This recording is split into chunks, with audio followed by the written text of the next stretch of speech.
that you take in that feedback, and the quality of the critique and the quality of the positive remark will have a serious impact on how the student feels about it and how the teacher and even the parent.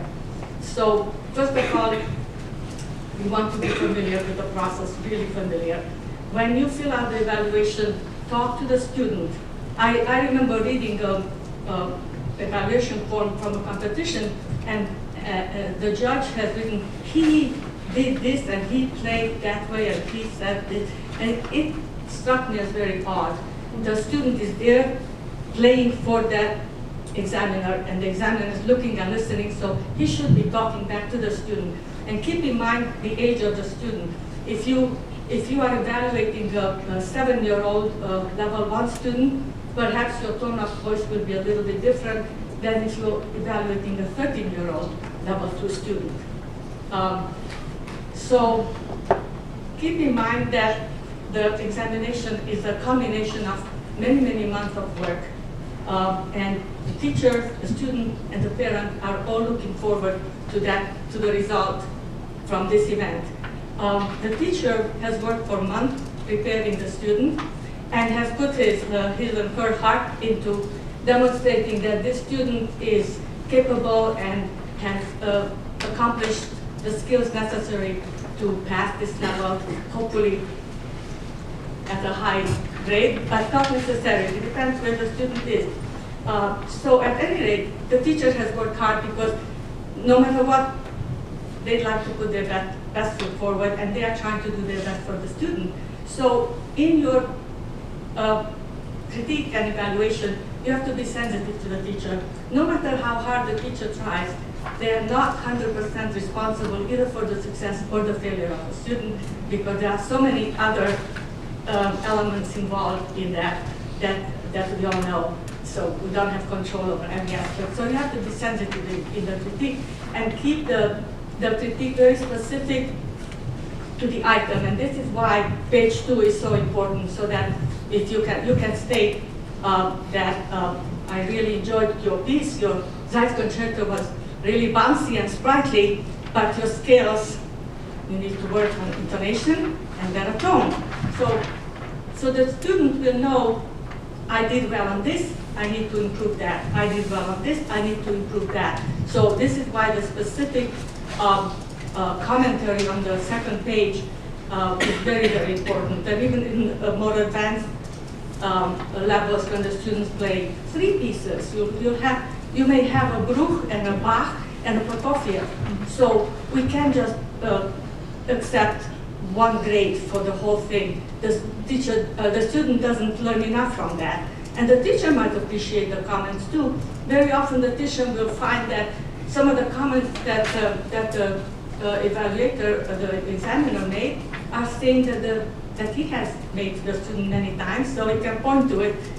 Didn't I tell you? Come on, let's get it. Okay, so this is how we encourage the teacher and the student.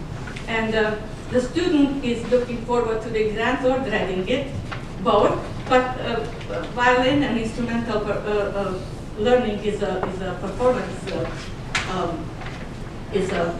performance type activity. So playing live in front of somebody that they're a little worried about is excellent training for them for actual audition and competitive events, and they need to get used to it and learn to do their best, even if they are a little nervous. Even Coleman is a little nervous, Stacy says.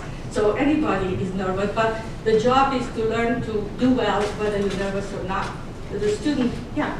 I'm totally out of line here, but a lot of you are new to ASCII, and I'm listening to Leah. Leah founded ASCII. It was Yay!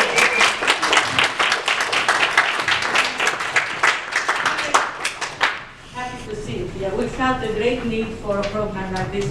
This program was intended for studio teachers, but obviously any teacher can use it, and the reason it was for studio teachers is because very often they labor in isolation, and very often they do not have an opportunity to send their students to be heard, especially the average students. But the competitive level students will be out there in youth orchestras and various, but the average student may not have that chance. And this will still give them a chance to look forward to the next level, and keep advancing through it. So the third, yeah. My first year that I've been a student, she was my weakest student. When she came back, she said, "Finally, I get a grade for violin." Yeah. And it was a lesson to me. This is brilliant. It's just It works for our weaker students, and at the same time, it also works for our best ones who will continue on to level 8, 9, 10. They need to learn 3 major pieces, and if they push and memorize it all, then some of them are actually ready for auditioning to conservatories. So it takes you all the way. So I just wanted to mention 2 little things. The parents love the program. I haven't found one parent in all these years, and hundreds of students, who got super excited about their kids taking the exam for several reasons. They also recognize the value of goals that we don't know. That's otherwise nothing would ever get done. And the other thing, they appreciate the opportunity to have their students evaluated by somebody outside the studio. And the teachers who send their students, they are brave. They are putting themselves out in spite of all the things you mentioned before. The teachers, the parents appreciate that. You should see them filing into exams, mom and dad, and sometimes grandma and 3 siblings, and everybody dressed up, and they are really looking. This is something very special for them. Yeah. I have a quick question. You might have just answered this if I understood how to use that. So I was just curious if the exams are supposed to be private or if it's okay for a family to come listen. It is private. Okay. So you were talking about Yeah, the exam is private. Under very special circumstances, if they ask permission, if there is a child, for some reason, a very special, who needs to have mom in there. But in years and years and years, I really have not come across that, even very young children. Okay, so last but not, yeah, you were, Is the teacher allowed to attend? no, Okay. no. The teacher is encouraged to be there. The teacher can be there. Not only we welcome, we would like the teacher to be there to help monitor. Okay, because we need the teachers, otherwise we can't run the exam. So everybody participates in some fashion. May the teacher accompany the student? Yes, teacher may accompany. The teacher may accompany and the parent may accompany, but then they leave the room. Yeah. How is it done in small towns? Please, I'm sorry. How is it done in small towns? I understand that in New York there might be hundreds of students who participate, but in a small, like I'm in Pensacola, and we have maybe 5 or 6 private studios in town. I have a handout there that unfortunately it's gone, maybe fortunately it's gone. But anybody would like another one, I'll be happy to print you out another one. And I have outlined a very simple way on how to start exam. One individual, Jordi was that energetic individual who started it, but you don't need 15 teachers to participate. You can talk to 1 or 2 or 3 other teachers, and actually you can even just do it for your own students. But you can definitely, there is a way and I'll be happy to coach you. But then I will be educating my own students. No. Yes or no? No. Well, okay, you wouldn't be the judge of your own students, obviously. Right. So we need at least 2 people. Okay. Or use the online system until you get more people on board.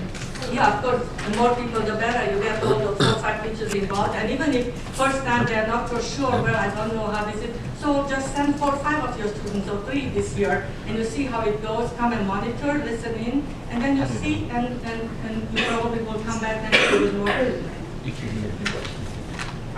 The trick is that the person who sends their student has to be an ASTA member. Yeah. Same. They ask them, their ASTA membership.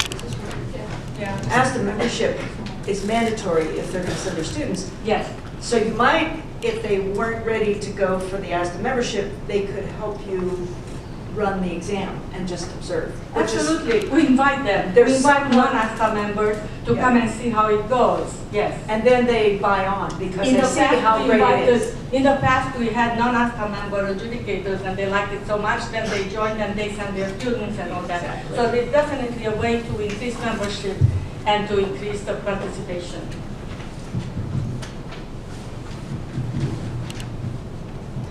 All right, let's give Leah a hand. Very nice.